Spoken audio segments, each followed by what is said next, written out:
Good afternoon, students of 12th class. Welcome to another session of our online classes. आज हम 12th class की दूसरी book जो NCERT prescribed है, जिसका नाम है फ्लेमिंगो, वो स्टार्ट कर रहे हैं क्योंकि 12th की एडमिशन जो है वो इस बार लेट हुई थी, तो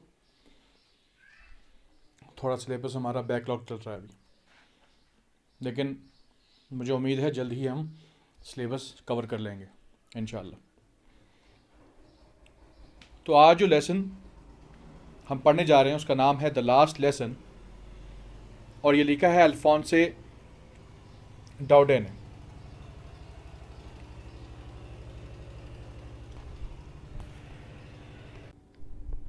इसको अल्फांस भी पढ़ते हैं, कुछ अल्फोंसे भी पढ़ते हैं, तो हम इसको अल्फांस ही पढ़ेंगे, और ये जो पढ़ने में लिखने में डाउडेट है इसको हम डाउडे पढ़ेंगे। ये नाम क्योंकि फ्रेंच है, यानी फ्रांस का है, फ्रांस के किसी रहने वाले का या फ्रेंच ज़ुबान बोलने वाले का, मतलब उस कम्युनिटी का, तो इसलिए इसकी प्रोनाउंसिएशन जो है ऐसी है। ये पैदा हुए 1840 में और 1897 में इनका इंतकाल हो गया। Was a French novelist and short story writer. Alphonse क्या थे? फ्रेंच यानी फ्रांस की ज़ुबान जो फ्रांस में बोली जाती है, जो मेन ज़ुबान बोली जाती है फ्रांस की, ठीक है, तो वो उसको कहते हैं फ्रेंच। जैसे अरब में जो ज़ुबान बोली जाती है उसको बोलते हैं अरेबिक। उसके बाद ईरान में जो ज़ुबान बोली जाती है उसको बोलते हैं पर्शियन या फ़ारसी।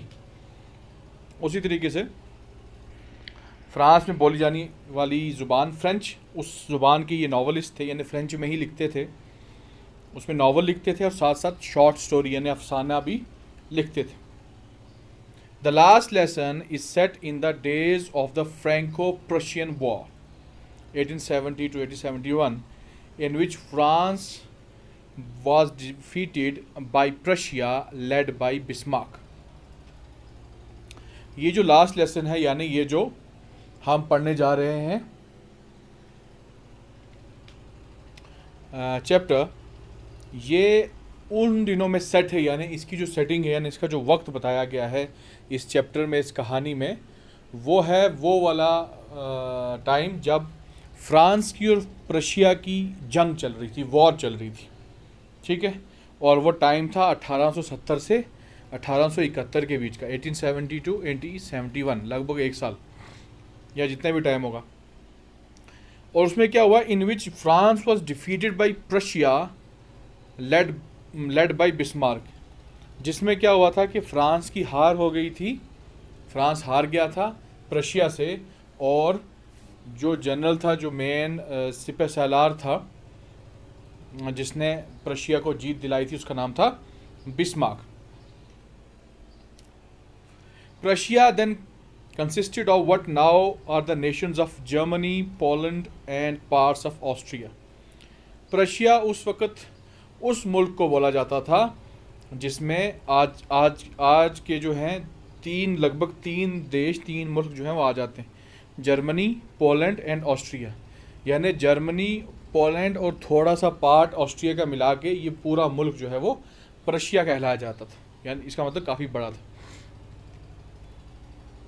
In this story, the French districts of Alsace and Lorraine have passed into Prussian hands.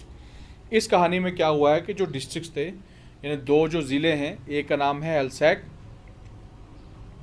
और एक का नाम है लोरेन, ठीक है, ये चले गए हैं प्रशियन हाथों में, यानी प्रशिया वालों ने इन पे कब्ज़ा कर लिया है, अब वो प्रशिया के अंडर हो गए। Read the story to find out what effect this had on life at school. इस कहानी को पढ़ो और ये देखो कि इन सब चीज़ों से स्कूल की लाइफ पे क्या असर पड़ता है, स्कूल के बच्चों पे क्या असर पड़ता है। तो इसमें दो डिस्ट्रिक्ट्स जो हैं उनके हाथ में चले गए हैं प्रशियन में। अब ये जो अल्सैक और लोरेन है, इसको जो अल्सैक हम पढ़ रहे हैं इसको हम जो है असली में जो फ्रेंच में पढ़ते हैं एल जैस, क्या पढ़ते हैं, एल्जैस।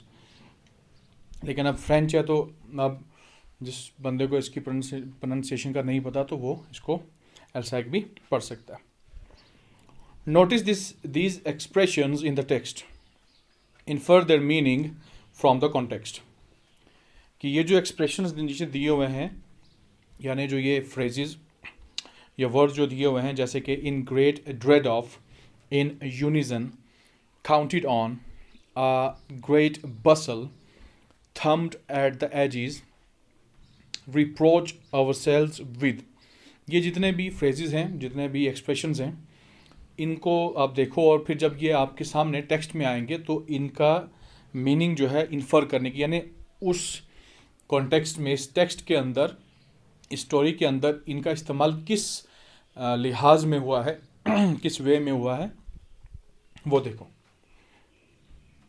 I started for school very let that morning and was in great dread of a scolding, especially because M. Hamill had said that he would question us on participles and I did not know the first word about them. I started for school very late that morning. मैंने school जो है वो जाने की तैयारी start की, यानी school की तरफ रवाना जो होना था मुझे वो हुआ, लेकिन थोड़ा मैं लेट हो गया उस सुबह। And was in great dread of a scolding, और मुझे बहुत ज़्यादा डर था एक अच्छी स्कॉल्डिंग का। स्कॉल्डिंग का मतलब हो गया डांट, ठीक है, एक अच्छी डांट पड़ने का मुझे डर था। Specially because M Hamel had said that he would question us on participles, खास करके स्पेशली इस वजह से क्योंकि जो हमारे टीचर हैं एम हैमल, उन्होंने हमें कहा था कि वो हमसे सवाल पूछेंगे पार्टिसिपल्स पे, ठीक है। हम नहीं पढ़ते पास्ट पार्टिसिपल, प्रेजेंट पार्टिसिपल, ठीक है, टेंसेस में, इन चीज़ों पे। And I did not know the first word about them, और मुझे उनके बारे में एक लफ्ज़ भी मालूम नहीं था, यानी शुरू का एक लफ्ज़ भी मालूम नहीं था। हम नहीं बोलते जैसे यार मुझे इसका एक लफ्ज़ भी नहीं आता यार, ठीक है, तो इसका कहने का भी वही मतलब है। For a moment I thought of running away and spending the day out of doors, कुछ लम्हा मेरे दिमाग में ये बात आई, ये ख्याल आया कि आज मैं स्कूल नहीं जाता हूँ और मैं दिन अपना बाहर ही कहीं गुजारता हूँ। घर वालों को लगेगा कि मैं स्कूल हूँ, हाँ मैं स्कूल जाऊँगा नहीं, वापस आ जाऊँगा, और ये बात जो है बहुत ही गलत है, ठीक है, गलत होती है हमेशा। It was so warm so bright the birds were chirping at the edge of the woods, जो दिन था वो बहुत ही ज़्यादा सुहाना था, वार्म था यानी गर्म, सो ब्राइट, इतना ब्राइट था यानी इतनी ज़्यादा रोशनी थी ज़बरदस्त किस्म की, और जो बर्ड्स थे यानी परिंदे थे वो चिरपिंग कर रहे थे, चिरपिंग यानी वो चहचहा रहे थे। At the edge of the woods, जो वुड्स हैं, वुड्स यानी वुड्स का मतलब हो गया यहाँ पे जंगल, जो जंगल हैं या जो पेड़ लगा हैं हमारे इस इलाके में, उस पर बैठ के जो है वो चहचहा रहे हैं। And in the open field back of the sawmill, the Prussian soldiers were drilling.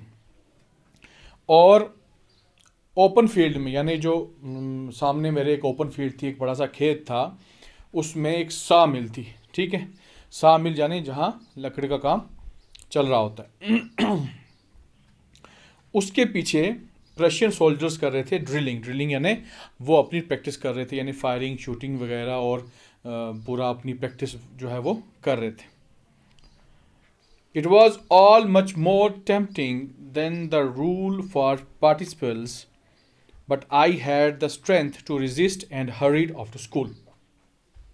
ये सारा इतना टेम्पटिंग था, यानी ये सारी चीज़ें, ये खुशनुमा जो है वो दिन, ये परिंदों का चहचहाना, ये ओपन फील्ड, ये सारी चीज़ें इतनी टेम्पटिंग थी, यानी अपनी तरफ इतना अट्रैक्ट करने वाली थी। लेकिन फिर भी मैंने लास्ट में यही सोचा कि नहीं, मैं ऐसा नहीं करूँगा। मैंने रेजिस्ट किया, यानी मैंने अपने इस जो मेरी चाहत थी, जो मेरा मन कर रहा था, इसको मैंने अपने आप को रोका, कंट्रोल किया, मेरे में ये स्ट्रेंथ आई, और हरीड ऑफ टू स्कूल, और मैं स्कूल की तरफ दौड़ पड़ा। When I passed the town hall, there was a crowd in front of the bulletin board. जब मैं स्कूल की तरफ जा रहा था और मैं टाउन हॉल की से गुजरा। टाउन हॉल यानी एक हॉल है यहाँ पे, जो उस कस्बे का मेन हॉल है, जैसे कम्युनिटी हॉल हो गया, मेन हॉल होता है। और इसी हॉल के बाहर क्या है, आम तौर पर ख़बरें जो हैं वो चिपकाई जाती हैं या कोई ऑर्डर चिपकाए जाते हैं, ठीक है। अब क्या है कि हमारा अब तो ज़माना सोशल मीडिया का है और इंटरनेट का है, तो अब तो बड़ा आसान ये चीज़ें करना, मतलब इन्फॉर्मेशन देना, कोई ऑर्डर देना। उस टाइम क्या होता था, क्योंकि अभी टेलीफोन्स भी जो हैं वो नहीं आए थे, मतलब उस तरीके से अभी यूज़ में नहीं आए थे।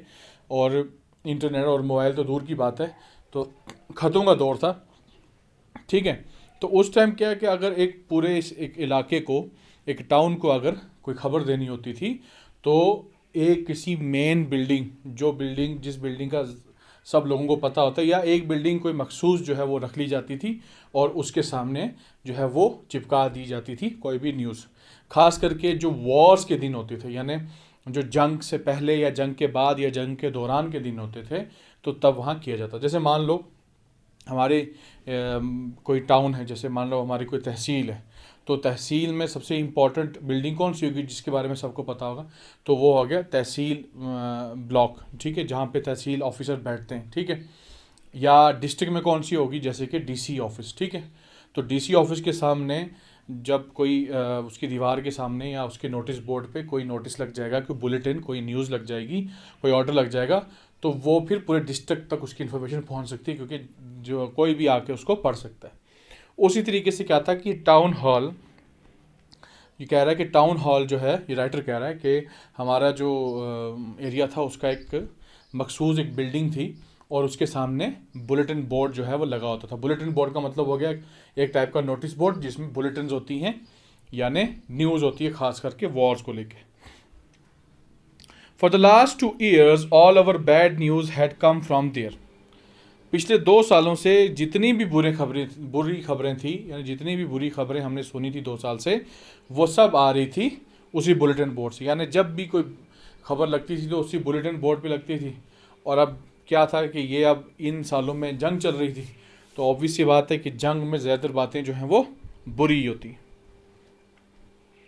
द लॉस्ट बैटल्स, किस किस बारे में खबरें थी, द लॉस्ट बैटल्स, वो बैटल्स या वो लड़ाइयाँ जो हारे। The draft, the orders of the commanding officer. फिर ड्राफ्ट यानी कोई ऑर्डर ऐसा, ठीक है, कोई गवर्नमेंट ऑर्डर या फिर किसी कमांडिंग ऑफिसर का order. And I thought to myself without stopping, what can be the matter now.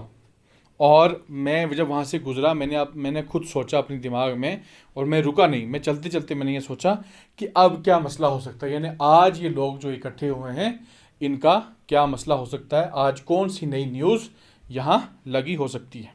ठीक है, आज के लिए इतना ही। अल्लाह हाफिज़।